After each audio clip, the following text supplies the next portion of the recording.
Hey, what is going on, guys? This is the Bogey Free podcast for the Shell Houston Open. I'm your host, Evan Cheney, back from the dead after many a spring break trip. Today, joined by my normal co host, Matt and Jimmy. And today, we are joined by special guest, Dustin Diaz. How you doing today, Dustin? Doing great, man. How about yourself? Oh, man, can't complain. I missed the show. Haven't been able to be on it. It's been a few weeks. Yeah. We're worried about you. We're glad you're back. I'm glad to be back. I hear Keep those us on the kids rails. I hear the kids still active back there. Yeah. It's almost their bedtime. Yeah. And this is when the real fun though starts. 9:30. Sure. Yeah, it's just 8:30 here. Yeah, they're an hour behind. That time zone thing always gets Evan. Yeah, I wasn't thinking about that. Yeah. Hand up. That was me. That was actually me. But it's Dustin, thanks for coming on, man. It's nice we finally got to find a date that worked for the both of us. Yeah, man, I'm glad to be here. I'm glad to be on, dude. I spoke with Jimmy a lot before. We kind of tried a pod back in the day, and it just never caught on. So I'm glad that he found it because he definitely has a radio voice, and he also has a radio face. So I was waiting for the face comment there. That's beautiful. Nice. I miss you too, Dustin. The savagery begins already. We're not even 5 minutes in. Loving it. I think we're gonna have a lot of good takes tonight on the podcast. I'm excited to talk about the course, and really, it's a giant prelude to the Masters. I feel like this, with like the amount of content that's going to start coming out here shortly, and like my article, I know I'm going to write early, and along with everybody else, I feel like it's just going to be like the Masters, like almost immediately after we lock on Thursday is like a start Masters. Well, so I feel like we're in for like this one big continuous block of awesome golf, and I'm ready to get into it. Exactly. I mean, if you've really been following Twitter, the real Masters content started all the way back in December.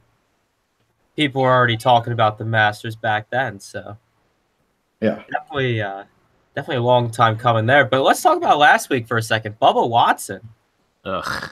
the homie. Enough of this fucking guy. Honestly, I'm so done with this Bubba guy. I much preferred last year when he was using miniature golf balls and he sucked. It's a lot better for my brands. Well, look, I think Bubba's easy. I don't think we have to worry too much about Bubba. He'll play well at the Masters more than likely. Bubba plays well where he plays well, right? Like, we don't have to worry about him every week. We have to worry about him at TPC Highlands. We got to worry about him at the Greenbrier. We got to worry about him. You know what I mean? Like, I'll roster and fire up Bubba whenever Bubba is supposed to play well, and the rest of the time, I'm not terribly concerned about Bubba. Good for him. Props to DraftKings for putting the contest out there. Mental note to self, just put one lineup out there and just – I didn't play a whole lot last week, but, man, it was just total carnage. So interesting. It's sort of a bummer to, like, be out of it early, like most of – almost everybody that entered lineups was out of it early. You know what I mean? By the second day or so. So that it made for sort of a boring sweat in my book, but I was glad that DraftKings sort of adapted to the industry. I think that's encouraging to see. That's all the recapping we need, unless we got to go over somebody won the listener league last week. It again was not me, as I failed miserably. No, it was not. It was not you. We had BP Schwartz take it down. He's always right around the top. I think he won a couple weeks in football this past year, so he's a bit of a shark. And then Raider Big Al came in second after a win a couple weeks ago. So congrats to them. Real quick, the listener league is open for this week as well as the Masters, and we're going to be doing not for this week, but for the Masters, we're going to do a little giveaway with Jones Beach Brewing Company, get you some Jones Beach swag. So make sure you get into that at some point before it fills. That's the week I'm going to win. I'm going to win some Jones Beach swag. There you go. Listener league. There you go. All right. got a frog in my throat there. All right, so without further ado, let's talk about this week for a sec. Well, bullshit. Yeah, so Dustin, I'll go to you first. Talk about the course for a little bit. You know, what stats you're looking at to build your player pool for this week. Yeah, so on this week, it's gonna almost kind of be like Masters as far as your scrambling and your chipping, putting. They cut the greens. I found out probably 3 days ago that they cut them at 100th of an inch, which is the lowest on tour by a landslide.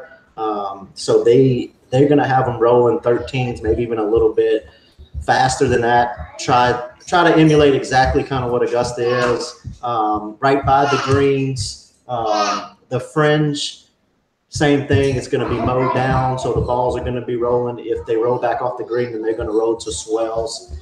So scrambling is kind of a little bigger deal this week, as well as it is on next week as well. Ball striking is the key this week. If you look at Russell Henley, if you look Jim Herman, if you look at all the guys who top 5 or 1 or top 10, it's ball striking. It's strokes gained off the tee plus strokes gained approach.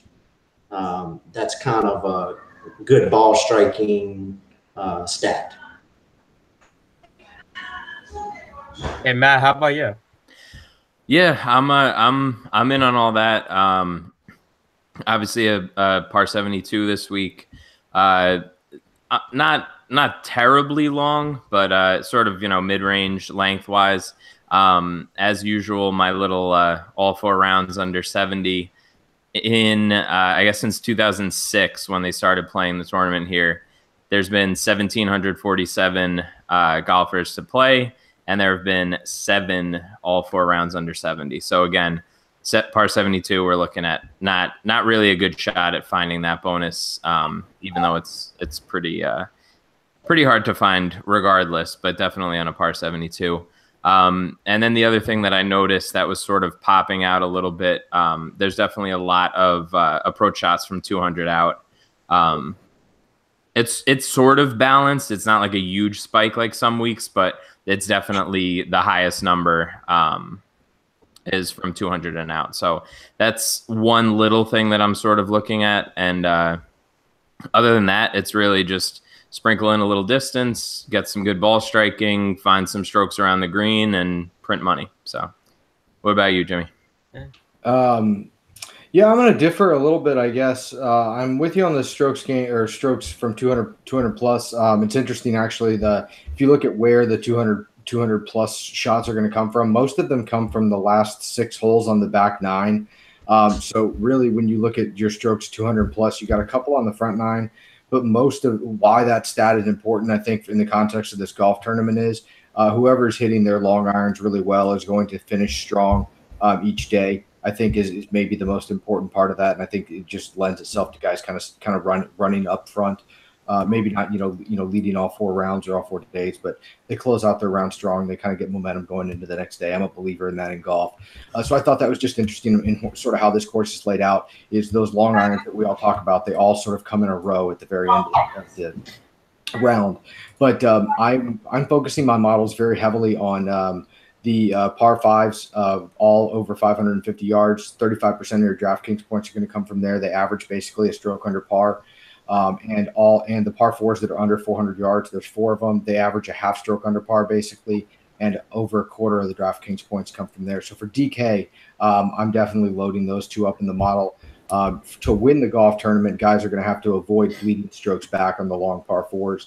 And again, that's that 200 yard iron shot. So I'm not really focusing on the par 4s, 450, so much as I am going to try and capture that. What I think is important about those holes in the proximity from 200 yards and out. And that also captures 2 of the more difficult par 3s. So I'll be focused really on the short par 4s, the long par 5s, and 200 plus, all strokes gained approach real heavy. I'm not focused so much on birdies this week. It tends to be one of the tougher courses, especially if they get it rolling real fast, like you said, Dustin. I think that'll make it pretty difficult. So I'm not so focused on, like, I don't think it's going to be a birdie fest and we have to, hunt for birdies everywhere. I think we know exactly where they're going to come from, and it's the 4 par 5s and the 4 short par 4s. So I'm maybe not weighting birdies as heavily this week and focused a little more on the ones I mentioned earlier. Sweet. All right, so from there we'll go on to our 10K and up guys. Dustin, I'll go to you first. Who are you looking at in this 10K and up range? Man, I've always said that while Phil Mickelson is hot, you have to ride him, and he's one of the hottest golfers out there right now. He comes in at the low 10,000s. I think he's pretty much a must play. He's not a guy who's just gonna lag it around and try to miss the cut and work on things. Like, he's out there to actually play competition and try to win the golf tournament. Okay. Matt, what about you? Yeah, I can get on board with a little bit of Phil. This is one of those weeks where it's not like, I mean, I don't know, we have like some crazy names in the 9K range where, we're not used to seeing them up here. So it's one of these weeks where I think I'm sort of going to be fading this and trying to hit on some value guys and some more balanced lineups, because I think people will gravitate a little bit more towards the Fowlers and the Roses and the Mickelsons of the world. So if I had to, I think I would probably go like, I'm done paying for the most expensive guy. So I like Fowler a lot, but I'm not going to play him this week. I would probably go Phil and Spieth and some GPPs just because, and sort of move on after that. I know that any of these guys could win the tournament, obviously, but just from like a game theory perspective, I think I'm really more focused on some balanced lineups and avoiding some ownership by doing that. Yeah, I'm kind of with you in the same line of thinking there, Matt. I do like Stenson. I guess I'm not playing a ton this week because I'm saving a lot of my sort of powder for the Masters. I'll go heavy next week. So I'm going to have to, make a decision up here, and I'm probably going to play one lineup with the lowest owned guy, whoever that ends up being. It's probably going to be Spieth. And then I probably will just play the other lineups and fade this top range. Mickelson's an excellent cash play. If I play a cash lineup, he'll be in it. But for a tournament lineup, I think he's going to end up being real chalky. And like, I think he T15 to T20s, but you may not need him to be in the winning lineup type of thing. So I don't know. It's hard for me to like really get behind any of these guys, like in any like meaningful degree, because this tournament's just kind of never been one of the ones where these guys show up and grind and shine out. They might have a good tournament. They're just not like, you know what I mean? It always seems to be set up really well for a mid-tier or lower end guy to pop up and win. So like, of these 5 guys, I think maybe 2 of them will play well, and the other 3 will have just mediocre weeks. Right. And I mean, think about who's won here in the last 5 years. You got Henley, Herman, JB Holmes, my namesake Matt Jones, and DA Points. Like, it's not star studded. You know what I mean? Like, it isn't. Yeah. It just the nature of this tournament just doesn't lend itself to a super strong field being the week before the Masters. And even the guys who are there, getting prep for the Masters, it don't necessarily like they're just working on their game. Like, it isn't necessarily like I'm going out to demolish people. Like, you're working on shots, shaping things, doing different stuff. So I don't know. I think I'm going to hopefully, find that that guy in the 8K range that ends up doing well. And I think that's probably what you need this week if people are going to gravitate towards the expensive guys. Yeah, I mean, a guy like Johnson Wagner 3 years ago actually had like 4 rounds under 70. So, I mean, it's yeah, that's the mustache, man. Any he other was playing better with that mustache. He should bring that thing back. He probably get his swag back. He needs it. He needs something. Anyway.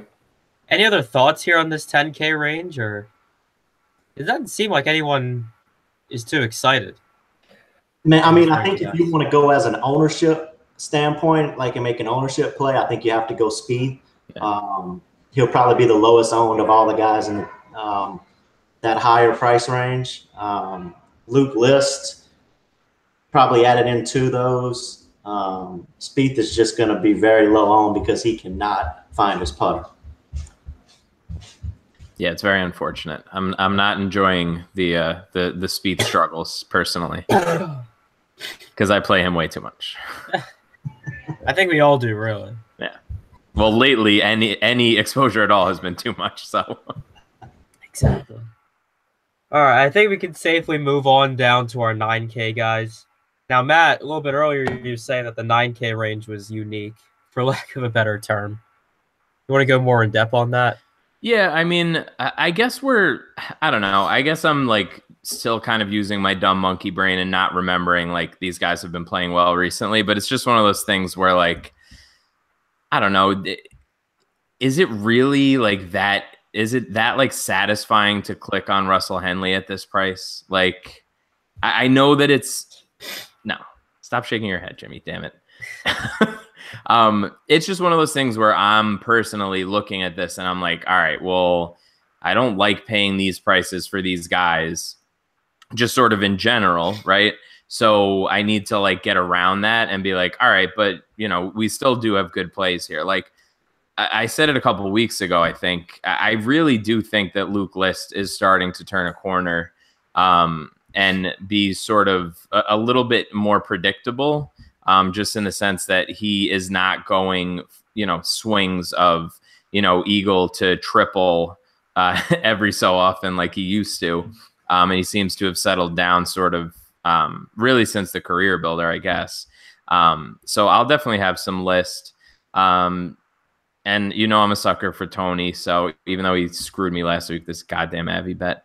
So I'll definitely have some fee now too, because I think this is the type of field that he could just sort of, you know, he could sort of run away with it if some of the top guys struggle.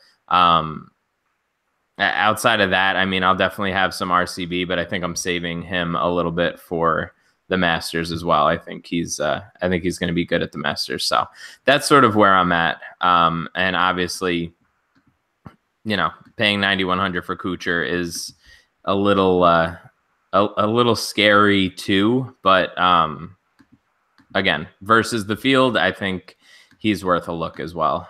Jimmy, stop shaking your head at me. I didn't even get I was agreeing with you on Kuchar. Oh, I thought you were like blah blah blah. Yeah, like no, I'm not playing him either. I was gonna say that head shake was just that was a lot. That looked like it might have been painful. Go ahead, Jimmy. Tell me why I'm wrong. You're not wrong. I think, well, so first of all, just blanket warning, Luke List chalk is maybe the scariest chalk out there and at 9,600. So that said, while I'm terrified of Luke List chalk. What year is this, James? Come on. We got to get with the times, fella. Bro, it's the same thing as Keegan Bradley chalk. Like, they both have the same game. Wait. Hold on. That is an aggressive take right there. Hold on. How are they any different? They're tee to green gods that can't putt, and they both have recently found a putter. They're identical players. One just has a major. The other hasn't won a golf tournament. You're doing this to trigger me, and I'm not going to let it happen. Just keep going. Well, I mean, so moving past the fact that I'm 100% right on my comparison, Luke List, I think, is a great play. This is a great spot for him to try and, you know, pop through and get his first win. That said, again, I think if I'm playing a couple of lineups in GPPs, he's in one and I fade him in the other. I like everybody in this 9K range, though. It seems like RCB, I don't know. He could absolutely play well and do great. I just don't really want him to because I want him for next week. So I just kind of keep looking past him and just pretending like he doesn't exist, and that'll be okay. And he's not going to play well, and things will be fine. And my plan's going to work out. No, I'm going to. Ostrich head in the sand with RCB. But I really do. I like Berger here, and I think Berger is kind of like one of the guys like Bubba. You know, he plays well where he plays well, and he's shown that he likes this course. All 3 years he's played at top 25 or better, back-to-back top fives.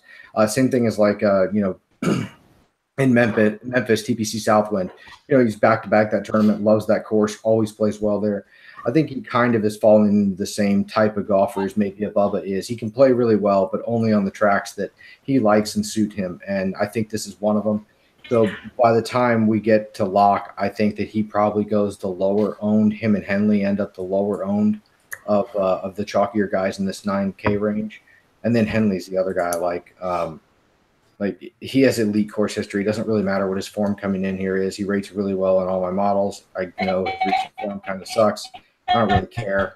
I don't expect him to repeat, but he should make the cut and play well.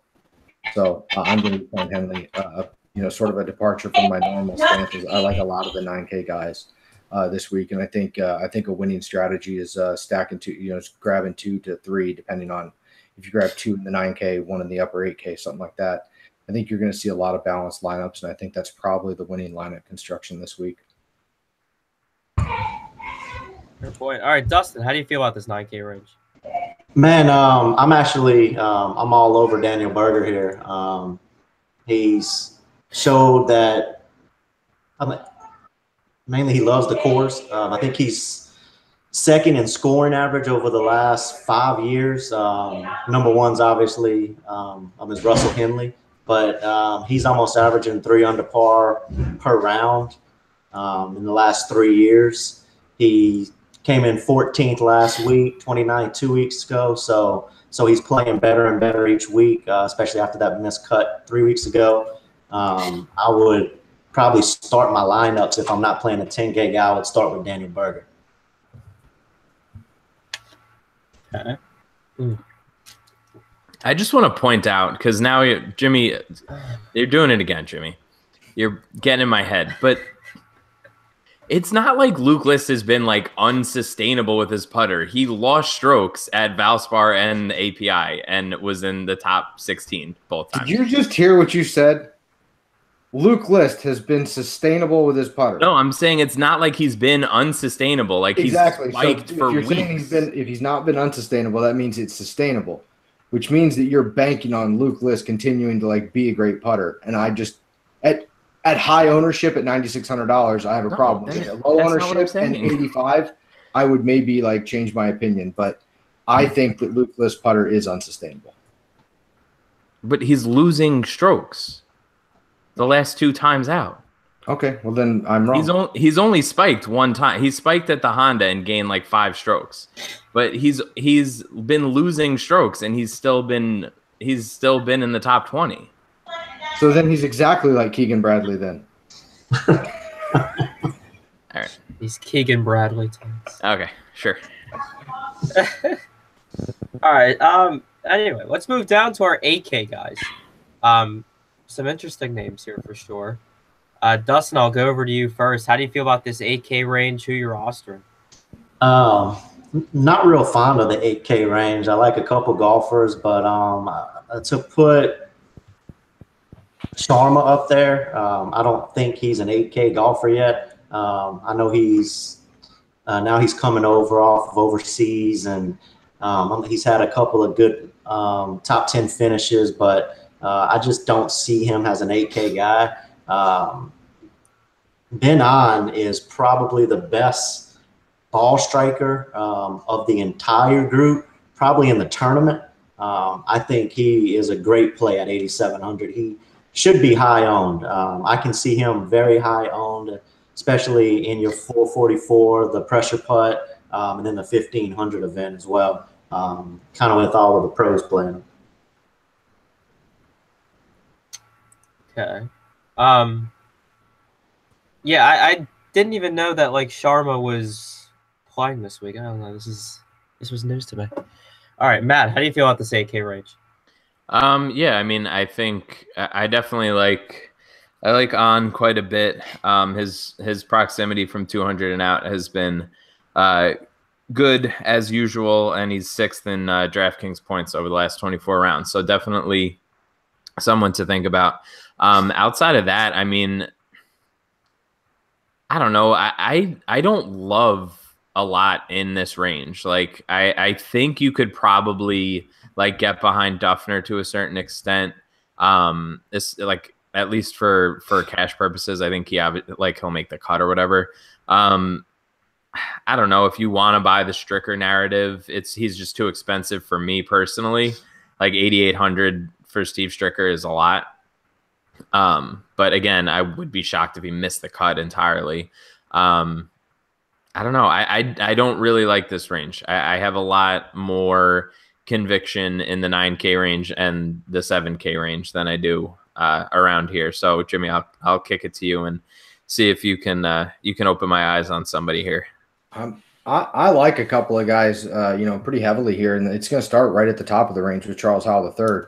A little bit of its narrative in the fact that he needs to win to get to Augusta, maybe the most coveted place ever for him to play, being a native of Augusta. So he wants to win really badly. He plays well at this course. He has played well at this course in the past. He scores on par fives, and you're going to need to do that well here. And he found something at match play, obviously, just putting Phil away and getting out of that group and being, he was an alternate going into match play and nobody gave him a shot at anything. And he's the one that walked out of his pod. So I like, sort of a fired up Charles Howell that I don't really have any worries about him missing the cut. And I think he's got a lot of scoring upside and the narrative, if you are into that, I think it gives him some extra juice to play. So I like Howell quite a bit there. I also think he probably comes in lower owned than he should with Finau right above him. And then I think Benny On's going to end up being really popular by the end of the week for all the reasons you guys said. Not that I think he's a bad play, but I think if his ownership gets over 20%, then I will, or even close to it, then I'll probably just stay away. I do like Keegan. He rates out really well. It's, again, sort of like the cheaper version of Luke List. I think you're getting Luke List for $1,000 less. So very similar course histories, not quite as good a form at the moment, but still really hot approaches. And if his putter shows up, so I do like a couple of guys there. Duffner I can see as a cash play. Bud Colley I think it makes for an interesting little GPP flyer. Rates out pretty well in all four of my models. Top 30 in all four of my models. Has gained like 5.8 strokes or something like that here. Over the last couple of years. So he's not foreign to the course, but he's one of those guys that, he's hungry. He's looking for his first win. This is the type of place where a guy like Bud Colley could get a first win. Flashed a little bit of form recently. So he makes for like an interesting GPP sprinkle if you're playing, quite a few lineups. Okay. Any other thoughts to add there for the 8K range? Anyone? If you look at a guy like Patrick Rogers, in a low 8K range, he's probably one of the maybe more talented golfers. He's just, a phenomenal ball striker. But he's only played the course, I want to say, one time, and he missed the cut. So, I don't know how you can look at that, but I think if you just trying to look at a flyer like in a GPP, you can look at Patrick Rogers. For what it's worth, Snedeker has to win to get into the Masters, which is probably the only reason he's playing this week. So his only goal is to either win or not. So, you got to like a guy that's going for broke. Exactly. I do like that narrative. All right. So I think it's a good segue into our 7K range. We'll start with the upper half there. So, Matt, what are your thoughts on these 7K, upper 7K guys? Yeah, what are your thoughts there? Oh, you're still muted. You gotta unmute yourself, Matt. There we go. Hey. Sorry, I was opening a beer. I didn't want the fizz to interrupt. We respect it. We respect the hustle. All the hot takes, We respect them. So. Yeah, I think again, there's these guys that I get like suckered into in this range. You got like your Peter Uihlein, who I always play for some unknown reason. But I think I kind of want to like get in early on Bill Haas if we can sort of beat the crowd back to him. I don't think he'll be uber popular this week. But I think that he I think that he could snap back into form and be all right. I also like, I don't know, Jimmy, I want your opinion on Peters because I've never figured him out. But 7,500 seems like a reasonable price for him. Yeah. I don't know. I played quite a bit of him. I thought he would maybe, you know, kind of pop in match play because he's one of those type of players. He did not, which just, I mean, it's hard to get onto a guy after a really disappointing performance like that. He's a super talented player, and I mean, he can make all the shots, and you know, he's really long, and you know, if he shows up, he's great. But I don't necessarily see it here. If I guess the way I'm thinking about Peters is if I see some sort of like semblance of form, I'll play him next week. Because if you remember how he was last year, he was like leading the tournament that almost missed the cut, and then went to like on a huge Saturday run and was like top of the leaderboard again. And then, you know, he finished decent. That's how I'm treating Peters. I don't think I'm going to play him in anything here because I'm only playing a few lineups. The Sen Su Han guy is interesting. Been really hot, sort of like the Rafael Campos of last year. It's sort of been on a hot run, 5 tournaments in a row now or something like that. I'll have a little sprinkle of him, but I'll be heavy on Ryan Palmer and Scott Piercy. Those are my 2 guys here. Piercy, I think, has a legit shot to show up and win here. He's #1 in approach through the last 12 rounds. So he's found something, and this is the type of event that, you know, he could show up and win. A little bit of history here, not much, you know, so I don't think people will be all over him. But I think that Scott Piercy is the kind of guy that at 7,500 could put you a top 10, top 15 out there. Same thing with Ryan Palmer. I'm just like long on Ryan Palmer this year. He's going to win this year. So I'll be playing him every week. He's available. Yeah, I was going to say Piercy next. Just real quick before we keep going, you mentioned something about the match play. How heavily do you really weight that into their, like, what you're considering their form is? Because, like, for me, I feel like it's a totally different format, and I'm not over the moon if a guy did really well, and I'm not like scratching off a guy out of my player pool because they didn't play well. Yeah, great question, and I don't think there's a right answer, but my take on it is the better a guy did in match play, the less I want to play him this week, and it probably bumps, depending, like it might bump him down in my Masters odds, just because he's gonna, like, Bubba, I think it's going to make Bubba so chalky that I don't want to play Bubba. Is sort of what's going to happen, I think. But I don't really weight it at all. When you listen to some of the interviews and sort of like some off-cuff remarks, like players playing because it's a paycheck, it's a WGC event, so you get a lot of wonky like people that are in it. That, you know what I mean? It's a totally different format. I weight it almost nothing. Like I don't think that I'm not trying to, like, I'm not reading tea leaves at all. I'm not taking any positives or negatives away from it. Again, I think just human intuitions, like you look at Peters and it's like, gosh, it's hard to roster a guy that sucked. But again, like that's the easy thing to say. But the reality is I don't think his performance in match play has any effect on his performance this week. Right. That's kind of what I was getting at. Dustin, you feel the same way there too, with the match play sort of contributing to current form, or not really at all? Yeah, I wouldn't. Yeah. I wouldn't try to look at match play as far as forms. I mean, it's 2 totally like different formats. I've played both, and I mean, match play, I'm not really trying to play the course. I'm playing like my opponent. Right. So almost like poker. If my opponent is going to go in the rough, I'm going to hit 3-wood off the tee. So I would never go and do that like in a regular tournament. Exactly. And then we never really see scores. Mm-hmm. Yeah, I think all. So, I mean, I don't know if a guy won by shooting.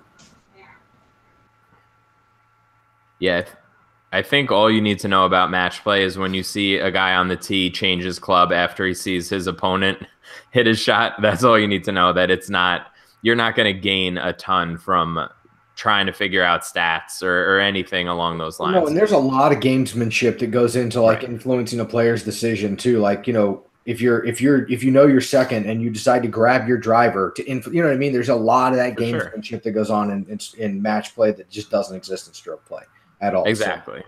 Yeah, I needed confirmation for my own thought about that, and considering the 2 of you are much smarter than me, I feel a lot better about that take now. Oh, goodness. I do see one very offensive pricing error that DraftKings made. Go ahead. Pricing Lucas Glover all the way down here at 7,400. I mean, such disrespect. Yet warranted. Doesn't pricing directly reflect results or no? Pretty much. I wish his results were slightly better though. Like, well, yeah. My hopes. Well, fuck, Ev. Yeah. I bet he does too. Just it's a hunch. Well, my hopes certainly don't affect his actual performance or his DK pricing. But there is one thing to note here, though. I mean, he's only missed one cut in 2018, and that was the Genesis. Everything else, he's made the cut. Honda, he finished 17. I mean, take what you will from that. But Valspar is 74th, 49th at Arnold. You just love banging the drum for Lucas Glover. Like I've never seen a more like just a crazy hill to die on than Lucas. Maybe me with Are Woodland. you kidding me? Like every hill Tim Anderson decides to die on is like a easier hill. Yeah, but he's not a real human. Like that's a character. Like that. Fair point. Like if we're gonna get off the beaten path for a second with Tim Anderson, did you see his Starburst rankings? Oh, the worst. They're he had it completely backwards. Yeah, that was like I thought he just put it like just the wrong way or whatever from worst to best. No, he actually likes lemon Starburst. Yeah, nobody likes lemon Starburst. It's a troll. I don't know. That's like people saying they like black licorice. Nobody likes that shit. They throw those banana run. I mean, like who still eats those banana runs? Exactly, it's the banana run thing. Nobody wants a banana runs. I'm pretty sure he's like back on track. Just one more point. I'm pretty sure Tim's not real. No, he's not real. He's just. I don't know. Jeff Feinberg, who I respect, and Pat Mayo, who I also respect, they both swear that he is in fact real. I mean, if you look at the candid pictures of Tim Anderson, he wears cardigans. So I mean, it's like, how could he not be real? Who wears those like willingly? Yeah, if there wasn't footage of him like being a like living, breathing person, I would just think it was Pat trolling everybody, like with a separate Twitter account. Fair point. No, but according to Jeff Feinberg, who I respect, he believes that Tim is real, and Tim is a doctor, so I mean which is even fucking scarier. I know. Anyway, all right. So you can make a whole pod on the guy. Anyway, yes. So, they do. It's called Cussed Corner. You should check it out if you're listening and you don't listen to Pat Mayo. Good Lord. Why did I think? Yeah. I don't know why I didn't think about that for a second. It's actually a really good podcast. I listened to it one time. But anyway, there is still a golf tournament this week that I think there are still some golfers left to talk about. So we'll get to our bottom half of our 7K range. And Dustin, I mean, who do you like here in this? Of course, Glover is going to be the best from this range by far. Why is Glover priced with guys like Love Lady and Matt Jones, who hasn't done anything? Hey, watch it. Kevin Tway. Yeah. No, I do like a couple of guys like down here. You look at Russell Knox. Knox is always a good play if he's down in that low kind of 7K price range. I don't know if he's ever played this course before, but it's not a course really that you have to have like local knowledge on. And then a guy like Johnny Vegas, he's kind of a Texan. So like he knows like how to play the Texas golf courses just in case that wind might pick up. That kind of will put him a little higher up on my range. Like once I start checking the kind of wind and weather for probably on Tuesday or morning on Wednesday prior to making my lineups. But Hunter Mahan is a guy I think is a very he's Mr. First and second round. I think his scoring average in the third and fourth round might be 73 or 74. It's very high, but he's going to get it. I just think his legs aren't underneath him. And once he gets that back, I think he's going to start to kind of place those top 25s. And that's what you might be looking at around that low 7K price range. Yeah. Matt, how do you feel about this range? Well, I don't know. I'm still. I'm like still on tilt from my whole evening so far. But other than that, I totally agree with the Knox call. I think this is the price that I am like reasonably comfortable clicking on him, especially after last year. But I'm kind of thinking that like I think Kokrak can maybe pop a little bit here get a little distance going. I think that he makes a little bit of sense. I know he missed the cut. I think that was the API, but I know he missed the cut there. But I think it's a reasonable shot that he does pretty well. At this price, the way that Reavie was playing earlier in the year, if he could snap back into form, I think that could be a reasonable play. And then if you want to go like getting into the Masters narrative, like you got to go Poulter, right? Because the whole thing happened before his match this week, and he thought he was in, and now he's not in, and now he's motivated and he's playing it. So I don't know. I think the one guy that I again sort of and Harkins. I like Harkins a little bit this week. Yeah. The another guy who I was sort of hoping to get Jimmy's opinion on would be Streelman, because I feel like he kind of got popular there for a little bit, and I don't know if I'm just sort of like completely off, but I could see just putting like a little sprinkle on him. You can do all the sprinkling you want on Streelman. I don't want any part of that. He doesn't have good course history, and like his form is not great right now. So course history is fake, but go ahead. Listen, Lent's almost over. You're gonna have to come back to reality and embrace the fact that course history matters to a degree. Like in Russell Henley's case, elite course history. No, Streelman just doesn't do it for me. I mean, if he was like really hot in form, I could see it. But 41 miscut, 41 is not really doing it, and fake course history is not there. So no Streelman for me. I do think that I don't think Knox is where I'm going to go. I think if I play somebody right there, it'll be Sean O'Hare. He's interesting to me. Back-to-back decent results, 7th and 12th. Tell me his game is in order. He has a 10th here after back-to-back missed cuts, and the 10th and a 49th. So interesting there. I'm also interested in Grayson Murray at 7,200. He popped a little bit. Can't remember what event I saw him on a leaderboard. But guy's really talented. Aside from his off-the-course stuff, I mean, he's a really talented golfer that will win on tour. So I could see this is the type of event for Grayson to show well at. 7,400, Dylan Fratelli, talented European golfer from Texas. Be low owned. He'll probably make the cut, play well. Harkins is a good call there, Matt. I like him. Joel Dahman. I don't have the gentleman's Twitter account off the top of my head, but really cool stat earlier that the last 5, I think it's Fantasy Jesus, last 5 tournaments, Joel Dahman rates number 5 in greens and regulation, leading this price range. So pretty interesting. Joel Dahman's a pretty talented player. Popped a couple of years ago on web.com in a really windy tournament. Kind of opened some eyes to it, like a gritty, grinding player he is. So if he's in form, I think he has the ability to post a top 20.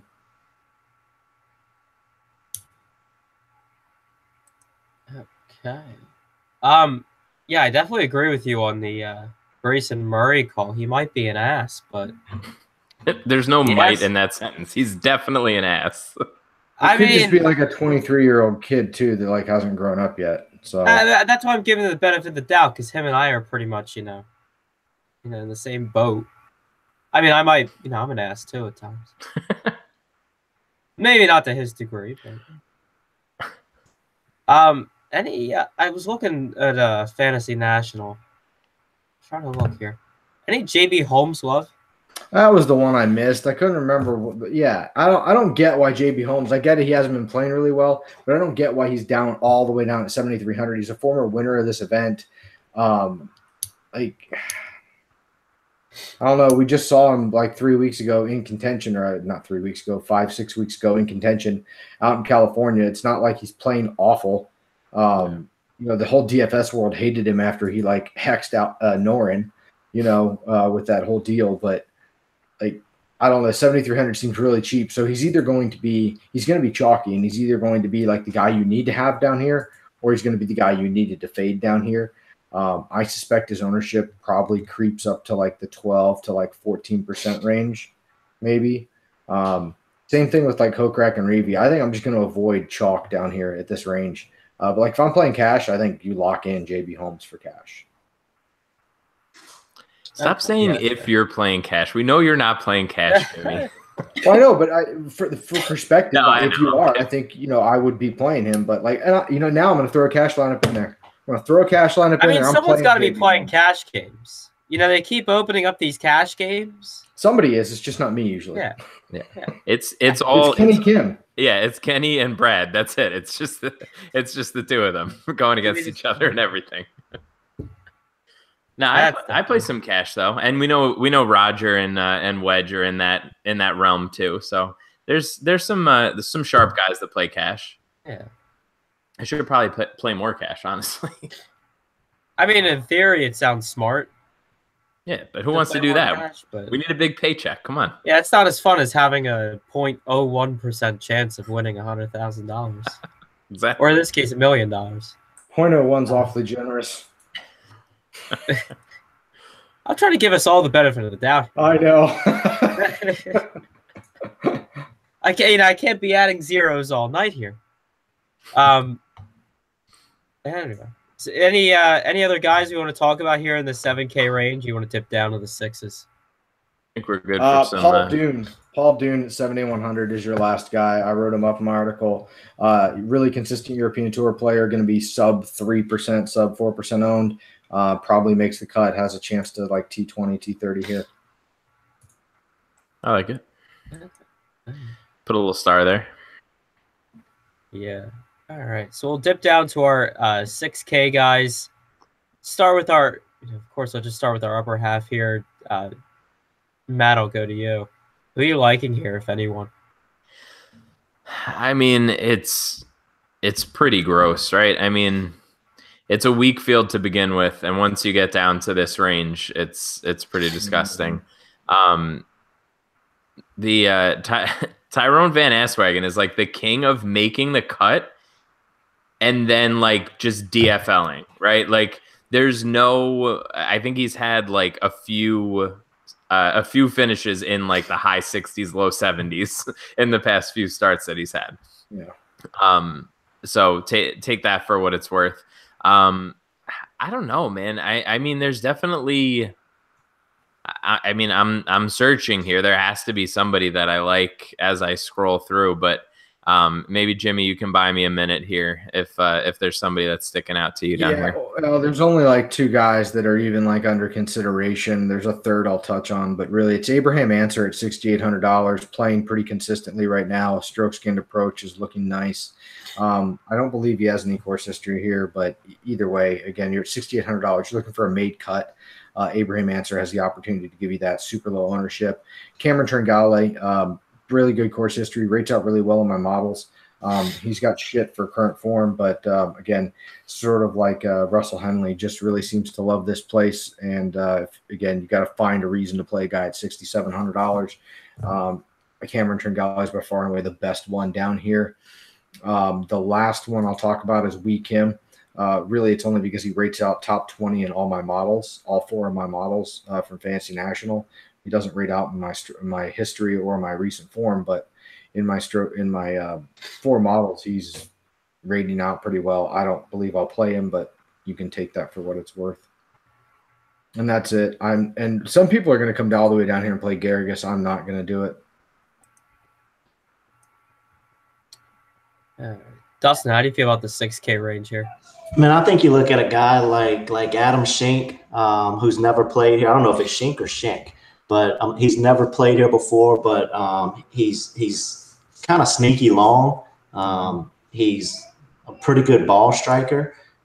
His last 4 events, he's made the cut with 2 top 35s. So if you're looking for somebody just to kind of round out a lineup, you only got around 6,600 or 700 left. I would probably play him and not really worry about it. I think he's going to make the cut with kind of ease, especially because he can hit that driver long and he's fairly straight with it. And then, I mean, I have to talk about my 2 LSU guys. I'm just kidding. In fact, I'm looking at the fantasy points per game, and the lowest 2. Oh, I know who's coming right now. Andrew Luke. There it is. There it is. We got to go Cajun. How do you only average 28 fantasy points per tournament? By missing lots of cuts. Lots of It cuts. does take skill, I'll give you that. Just like the fairways that he misses. But he swings it hard, man. Got to give him that. Bro, I would hate to be that guy's chiropractor. All right. Any other takes here for the 6K rate? I mean, there's not a lot, but my take is if you're playing a guy in the 6K range, it's not going to win you a GPP. Right. And that's kind of what I said at the beginning. Like, my strategy for this week is go balanced, do a bunch of single entries and 3 entries, and call it a week, and save up a little bit for a Masters week, because that's gonna be fun. oh yeah, Thursday afternoon is gonna be a pants off kind of day. You got golf coming on. You got baseball opening day. Beautiful. Ugh, baseball. Oh, don't say, oh goodness, all the work I put into baseball, and you give me enough. Goodness gracious. All right, we got to update some one and dones here. We do. Did you even pick anybody last week, Ev? Here's the funny story about that. Oh boy. I had it. I thought I clicked the save button. I closed the laptop. I opened it up. It was like, oh, save buttons work. Well, you didn't have Bubba though, right? So I don't think I would have had Bubba. No. So I'm not even gonna play that. I'm not even gonna play that Barbara right. Walters 2020 game. All right. So as we stand right now, we got Ev trailing the pack a little bit at 1.3 mil. A little. We got Ev almost right below 1.5 mil, and I'm right at 2.4 mil. So we're I think you made up some ground on me this week, Jimmy, if I'm not mistaken. I think you had me for the match play picks. I don't even know who I picked, to be honest. Who did I pick? Rafa, right? Sure. Yeah, maybe. I can't remember. But anyway, yeah, I don't know. Last week was I think I had Graham McDowell because we had to pick and I forgot to go back in and change Graham because that was awful. So that cost me, I think, is like whatever I made up on you in match play, I lost in the other one. So yeah, well, luckily I had Trey Mullinax, so I didn't exactly put my foot on your throat in that regard. Yeah, well, I'll tell you what, man. About the only thing I'm winning right now are these Abby bets. So we have to do the Abby bet, and we got to do our one and done. So, jeez, I'm really just saved by that one win that I had in our one and done, because other than that, we're all like tied, right? Like we're all exactly with each other. Otherwise, Ev, why don't I kick it to you, Ev? Why don't you give us your one and done here? Here's a hot one. Oh boy, Ches Riavi. Looks like I'm going to stay in second. Ches Riavi. Ches Riavi, yeah. Reading's a skill. I love it. I'm okay with it. Matt? Jimmy? No. I don't think I've used Phil yet, so I think I'm just going to go ahead and use Phil. I don't think I'm going to use him anywhere else, and I'm not going to use him next week. So seems like a good week to use Phil here. I expect to make cut and some money, so maybe you're going to get cute with it, and somebody will miss the cut, and I'll pick up some ground. Yeah. I'm trying as hard as I possibly can not to be too cute with it, but I don't know that I want to burn somebody here. You know, like I'm having a hard time figuring out exactly where I want to go. So I think, as things stand right now, I think I'm going to probably end up going. Have I used Kuchar already? No, I'm not going to go Kuchar. Screw that. You know what? I'm going to go Rose. I'm going to get some pedigree. He doesn't play a ton over here. And you know, he has, compared to the rest of the field, obviously he's, you know, top 10 probably in the world. So I'm going to go with that and just hope for the best. It's probably going to backfire spectacularly because everything else has backfired spectacularly since you told me that I was running hot, and just everything has fallen to shit. So, you know, between 0-3 in the Avi bet and my car getting hit today while it was parked outside of my school, all the good stuff, I'm just blaming everything and putting the juju on Jimmy. So that's I mean, that feels like a heavy burden to carry. Well, I can't open my driver's side door right now, so I have to climb in the fucking passenger seat like an asshole. So on the bright side of things, you're getting in and out of your car sort of like going to the gym now. True, and I haven't been doing that either, so I guess it's a good thing. 2 birds, 1 stone, bro. There you go. Just a little obstacle course on the way in. Right. That's a unique way of looking at it. Yeah, listen, man, silver linings. Life's all about silver linings. I was gonna make a NASCAR comparison there. I know. I was thinking if I had like auto windows that could roll down, I would just hop in that way. But it's not in the cards for me, unfortunately. I'm not that fancy, you know. I'm a simple guy, Ev. That's true. Dustin, do you do any one and done stuff? Yeah, I'm in the Gup one, and on this week, it's probably I'm gonna flip a coin between On and Burger. I got to make a move. Go with Burger.